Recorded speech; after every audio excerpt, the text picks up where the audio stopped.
Hello everyone and welcome! We all know how fleshy, funny and goofy League of Legends can be, but after the events on Bilgewater we also know how real it can get.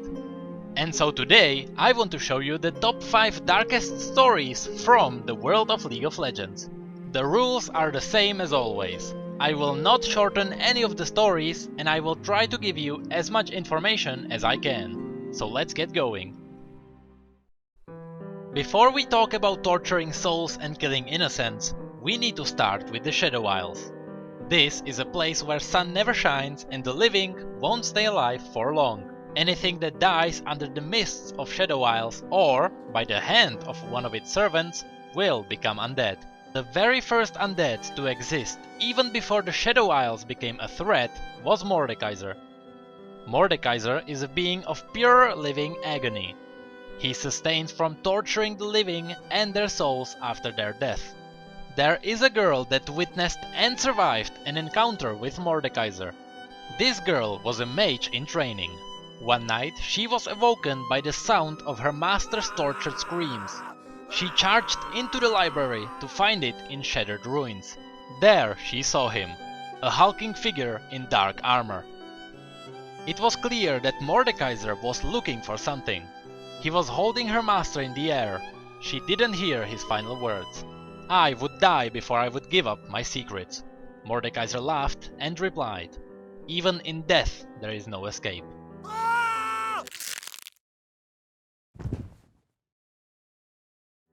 Mordekaiser snapped his neck. Moments later, the horrified girl witnessed the master's soul being ripped from his body. As if it was under complete control, it started revealing all the secrets to Mordekaiser. The girl ran away, living to tell the story. I serve you gladly, Mordekaiser. We shall see.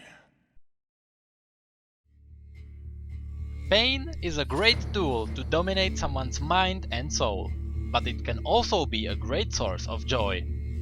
Many centuries ago, a sadistic jailer lived. He took a great delight in torturing his victims inside his jail.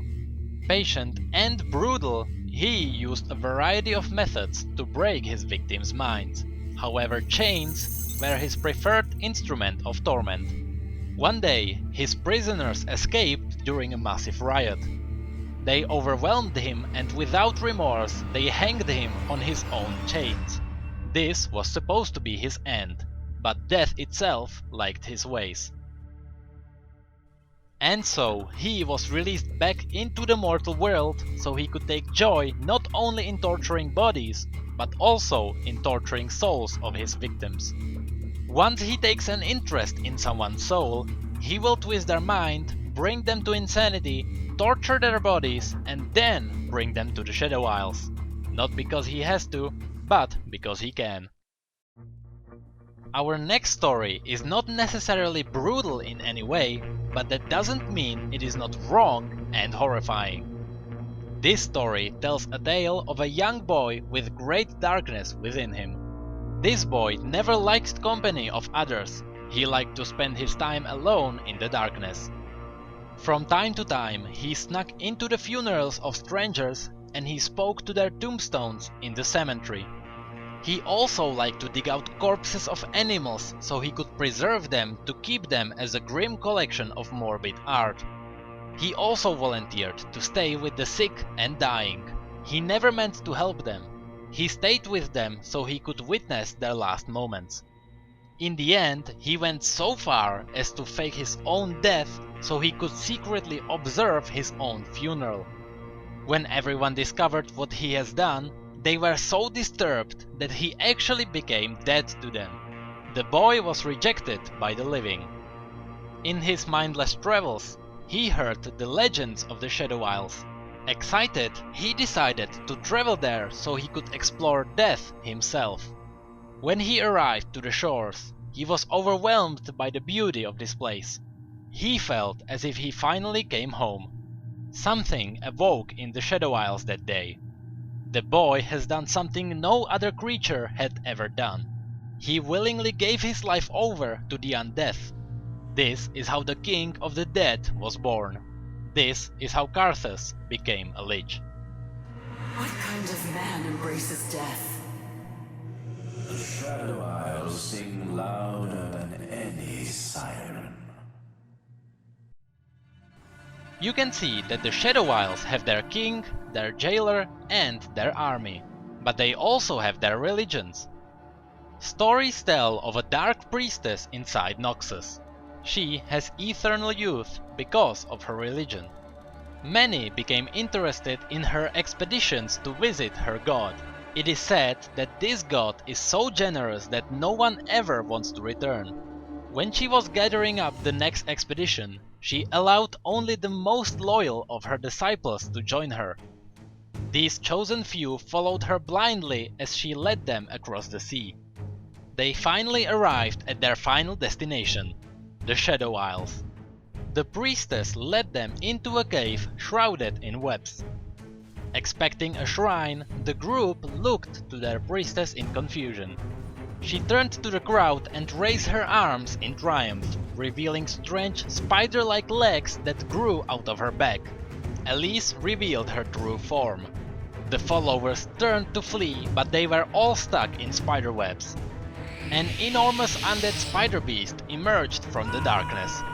The followers could only scream as the spider god ate them alive. After the job was done, Elise approached the beast, extracted its venom, and drank it. Elise delayed her mortality once again. When she returned to Noxus, everyone was excited to hear that their fellow brethren decided to stay with the god. I can show them the way to divinity.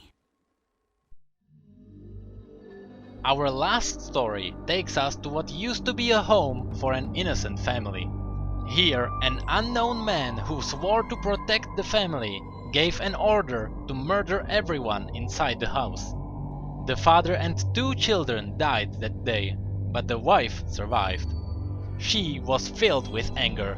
She wanted revenge. She wanted to kill the man and watch the life drain from his eyes. But he was guarded day and night, and she knew that she would never be able to do it. She took a long breath as she knew exactly what she must do. She grabbed a puppet made out of the cloak of the murderer, as well as a hammer and 3 rusted nails. She started. I invoke thee, Lady of Vengeance. From beyond the veil hear my plea. Come forth, let justice be done. She readied her hammer and the first of the nails. I name my betrayer once, she said, and spoke his name aloud. With a single strike, she hammered in the first nail, pinning the puppet to the doorframe. The wife shivered. The room became colder. I name him twice, she said, and she did so, hammering in the second nail.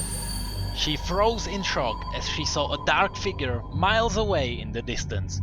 It was motionless. Breathing quicker, the wife raised her hammer again. I name him thrice, she said as she spoke his name once more. She hammered in the final nail. In a blink of an eye, a spirit of vengeance stood before her. The spirit pulled out a spear from his heart and threw it to the ground in front of the wife. There was no need to say a single word. The wife knew exactly what to do. The spirit watched as the wife picked up the weapon. I pledge myself to vengeance, said the wife, her voice quivering. She reversed the spear and aimed it towards her heart. I pledge it with my blood, I pledge it with my soul. Her grip tightened upon the spear. Help me, she said. Please help me kill him. She rammed the spear into her chest. She dropped to her knees. She tried to say something, but only blood bubbled from her lips. The body fell on the ground. Moments later, the shade of the wife climbed to her feet. She looked down at her own dead body as a ghostly blade appeared in her hand. Your cause is our cause, said Callista. We walk the path of vengeance as one now. The wife nodded. Both the spirit and the shade stepped into the darkness, and they were gone. And with this, we have to end our dark stories. I tried to put in some stories that were not bound to the Shadow Isles, but they are usually not horrifying or dark. They usually have one brutal moment, and that's it. The reason why I picked Callista as a #1 story, not only is it horrifying and probably really scary, but you can actually experience the entire story in-game. The spear that you have in your inventory at the beginning is the spear that she pulls out from her heart and throws in front of you. You, as a support, can then right-click it, and thus you will kill yourself and become a ghost. If that is not mind-blowing, just realize that you are a ghost the entire game. I really hope you enjoyed these stories. I know that there are so many other horrifying, brutal and dark stories, so if you have any of these stories in mind, feel absolutely free to put those down in the comment section. Before I end this video, I would like to thank Ryan for his donation. Thank you so very much, I owe you. But I would also like to thank everyone else for sitting here with me and listening to my subpar storytelling. Thank you all for coming here, and as always, thank you, come again. You probably have no idea how much fun I had editing this video. I tried to avoid the stories from Shadow Isles, but at the same time, all the other stories are not really that scary. I could get in the recent Gangplank story, when he loses his arm, but you know, all of this is new stuff, as well as Tom Kench. I know there are a lot of stories that could be scary, brutal, horrifying, so please don't be mad at me for skipping one of your favorite stories. I was thinking about putting in actually Lucian's wife when I was talking about Thresh, but we don't have as much detail about the story, so I just decided to skip it. So once again, thank you for sitting here with me, and I hope that I see you next time.